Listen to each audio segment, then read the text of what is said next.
La solitude émotionnelle, même entourée de monde. Tu es entouré de voix, de messages, de gens qui comptent sur toi. La vie bouillonne autour de toi. Mais à l'intérieur, c'est le silence qui fait le plus de bruit. Tu te sens invisible, même au centre de tout. C'est ça, la solitude la plus difficile à expliquer.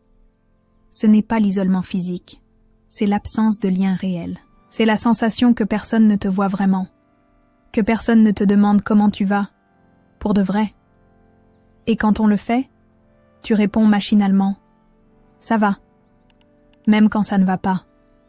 Tu as pris l'habitude de ce théâtre, de ce rôle fonctionnel, poli, stable. Mais au fond, quelque chose s'effondre. Lentement. Tu parles, mais tu ne te sens pas entendu. Tu donnes, mais tu ne te sens pas nourri. Tu es avec les autres, mais tu ressens un vide. Cette solitude émotionnelle a un nom, mais rarement une voix. Parce que l'admettre, c'est presque un acte de honte. Comme si ressentir ça, c'était être ingrate. Comme si c'était mal d'avoir ce vide, alors qu'on n'est jamais seul. Mais c'est la réalité de tant de femmes. Des femmes qui prennent soin, qui écoutent, qui donnent tout, mais qui, au fond, n'ont personne quand elles tombent. Personne pour tenir leur tristesse à deux mains. Et le plus cruel, c'est que cette solitude ne crie pas. Elle murmure. Elle se cache dans les larmes discrètes, dans les insomnies, dans le fantasme de s'éclipser, juste quelques jours. Et personne ne le voit. Parce que tu ne montres pas, parce que tu as peur d'être un fardeau, d'être trop, d'être incomprise. Alors tu continues, tu avales, tu fonctionnes.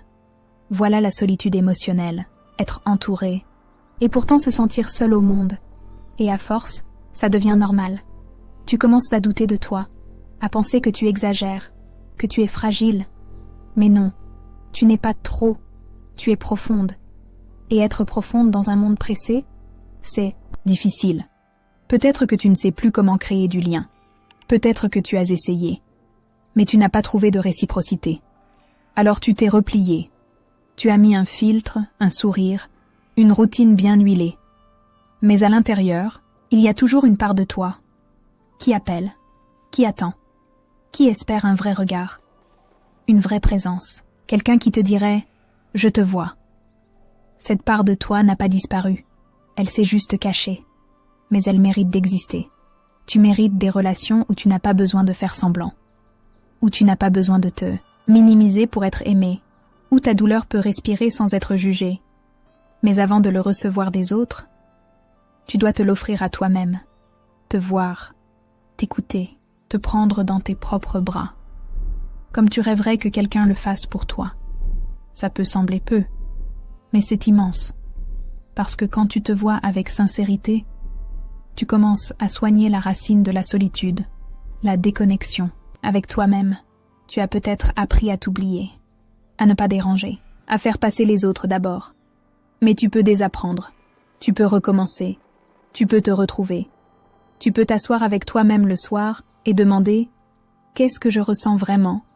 Tu peux laisser tomber le masque, fermer les yeux, respirer, accueillir sans fuir, sans trahir ce que tu ressens. Et peu à peu, une autre présence naît, la tienne, et le vide commence à se remplir. Non pas de bruit, de distraction, de gens de passage, mais de toi. Tu deviens maison, tu deviens refuge, tu deviens présence réelle, pour toi. Et là, une magie s'ouvre, car quand tu es vraiment connecté à toi, tu attires des gens qui veulent la même chose, des liens profonds, des regards qui comprennent, des cœurs qui entendent sans que tu aies à crier.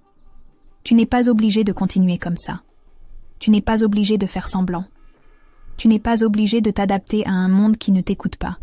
Tu as le droit de ressentir, de nommer, de vouloir plus que le superficiel, plus que le politiquement correct. Et tu n'es pas la seule à vivre cette solitude. Il y a d'autres femmes, nombreuses, silencieuses, fatiguées aussi. Et si aujourd'hui tu ressens ce vide, ce n'est pas que tu es cassé. C'est juste un signal, un appel, pour revenir vers toi, te regarder en face, te dire « Je mérite d'être vu, d'être entendu, d'exister pleinement. » Et tu le mérites. Pas parce que tu fais beaucoup, mais parce que tu es beaucoup.